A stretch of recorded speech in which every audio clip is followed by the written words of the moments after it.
Welcome to This Explainer. Today, we're diving straight into some incredibly fascinating source material to see what it's really like in the interview hot seat for a senior enterprise-level Angular role. We are going to uncover what modern web development actually looks like under the hood at tech giants like Google, Amazon, and Flipkart, and, more importantly, we're going to separate the persistent development myths from the hardcore reality. Okay, let's dive into this roadmap. We'll be covering the modern Angular evolution, mastering real-time streams, security, front-end versus back-end, conquering cores in CSRF, and finally, enterprise architecture and state. Section 1. The modern Angular evolution.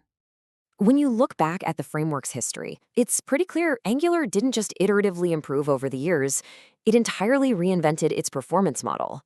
I mean, think about it. Between 2016 and 2019, we had the heavy Vue engine that relied on massive factory generation and global Zone.js change detection.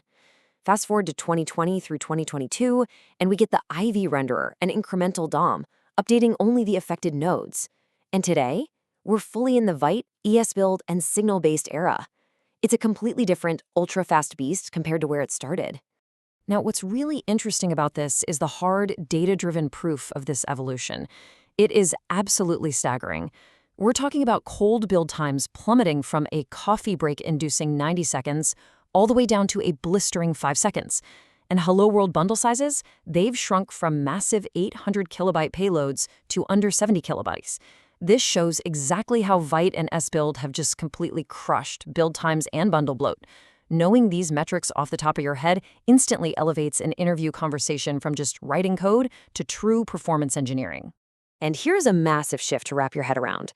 With the introduction of signals and zoneless reactivity, Angular has actually reduced unnecessary change detection cycles by up to 95%.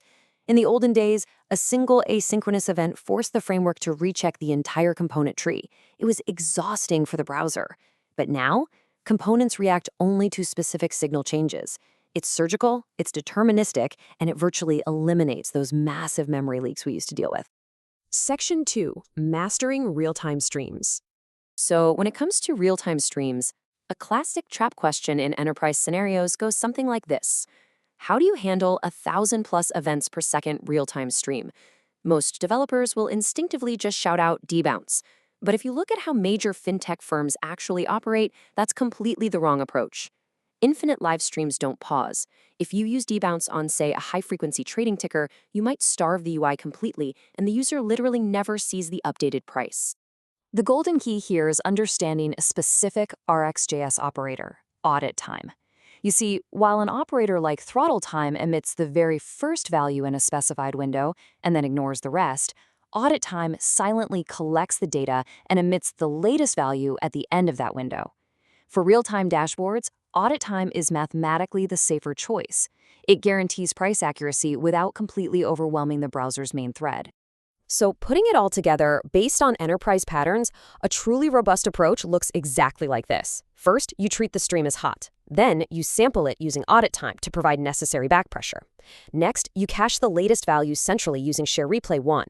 This is crucial so that late subscribing components instantly get the current price. You also want to implement retry logic with exponential backoff so a dropped WebSocket doesn't flood your server with reconnect attempts.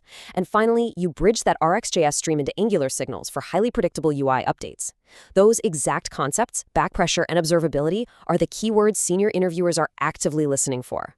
Section 3. Security, front-end versus back-end. Diving into security, it's time we bust a very dangerous myth.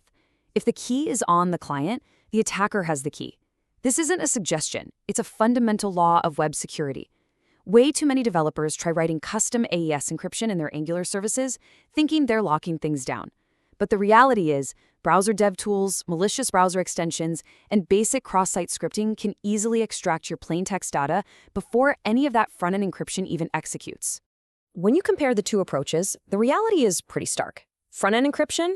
It's essentially just obfuscation. Sure, it's a defense-in-depth layer, sometimes used in highly regulated spaces like banking just to prevent data from leaking in proxy logs, but it is absolutely never your primary security.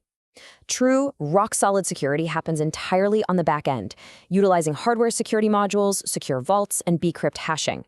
It's all about relying on transport layer security, or TLS, for your data in transit, and robust back-end infrastructure for your data at rest. Section 4. Conquering Cores and CSRF. Okay, here is a scenario we've literally all faced, and it's a huge favorite in architectural discussions.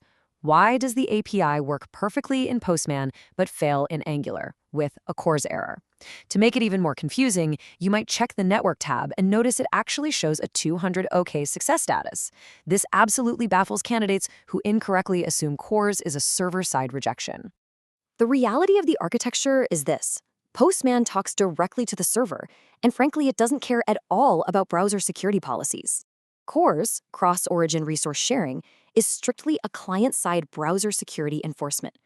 In our scenario, the server actually succeeded. It processed the request and sent the data back. But your strict browser stepped in, saw that the origin headers didn't match the allowed list, and actively blocked your JavaScript from reading that response. The server didn't fail you. The browser just protected the user. Let's move to and see how this builds into cross-site request forgery, or CSRF. Picture this. A user visits a malicious site, let's call it evil.com, while they're already logged into your app. The browser, trying to be helpful, automatically attaches the user's authentication cookies to a forged request sent to your server. But with Angular's default double submit cookie defense, the server rejects the request. Why? Because the malicious site cannot read the cookie to copy its value into a custom HTTP header. No custom header, no access. Boom. Blocked.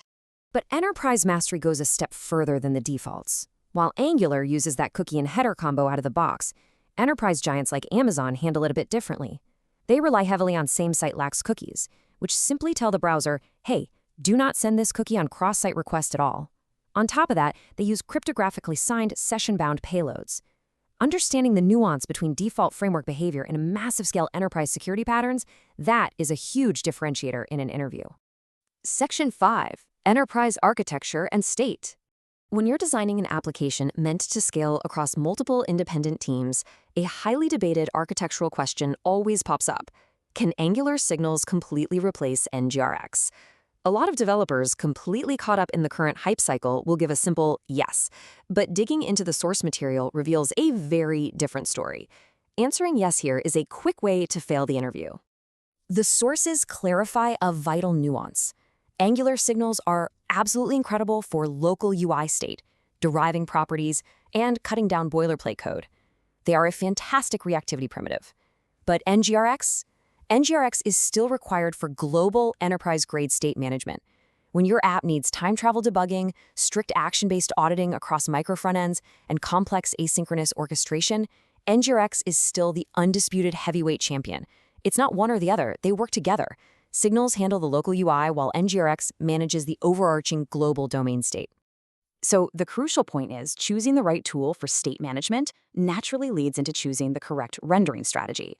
Despite the massive industry hype right now around server-side rendering or SSR, pure client-side rendering, CSR, remains the absolute king for data-heavy authenticated admin dashboards. Why? Well, authorist environments simply don't need SEO. Plus, CSR completely eliminates the nightmare complexity of server hydration mismatches. It allows for parallel data fetching via your APIs, perfectly supports highly interactive client-side state, and frankly, it results in highly predictable, significantly cheaper infrastructure costs. And this brilliantly illustrates a core theme of our explainer today.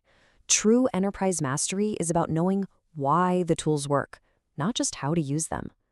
Truly understanding the underlying browser mechanics, the harsh security realities, and the massive architectural trade-offs, that is what actually sets a senior engineer apart. It moves you way beyond just memorizing code snippets or blindly following the latest framework tutorial. I'll leave you with this provocative thought to ponder. If you were handed a completely blank slate today and tasked with architecting a massive 100-page Angular micro front-end dashboard for global enterprise, would you rely on the perceived modern safety of server-side rendering, or would you boldly embrace the pure client-side rendering and signals revolution? Think about the trade-offs, dive back into the concepts we've covered, and you'll be more than ready to explore these complex architectures on your own. Thanks for joining me on this explainer. Keep learning, and I'll catch you next time.